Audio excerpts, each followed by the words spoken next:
মহিলাদের মধ্যে শহীদ হলো সুমাইয়া রাদিয়াল্লাহু তাআলা আনহা। গাছের সঙ্গে বাইদা সন্তানের সামনে নির্যাতন করছে, কিন্তু সন্তানকে নসিহত করে, বাবা রে, জীবন যদি চলে যায় চলে যাবে, কিন্তু ঈমান দেওয়া যাবে না। ঈমান দেয় না, কারণ জীবন চলে গেলে জান্নাতের ভিতরে আমার আল্লাহ জীবন দিবে গো, কিন্তু ঈমান চলে গেলে আর কোনদিন ঈমান পাওয়া যাবে না।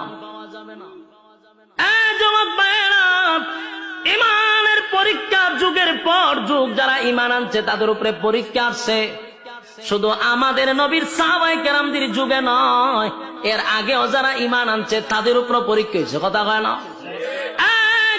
ঈমানের পরীক্ষা আসছে। আল্লাহ রাব্বুল আলামিন রাসূলকে জানায়া দেয়, নবী গো, আপনার আগেও যারা ঈমান আনছে তাদের উপর পরীক্ষা আসছে। একবার পয়গম্বর বসা সাহাবায়ে কেরামরা নবীর কাছে এসে বলেন,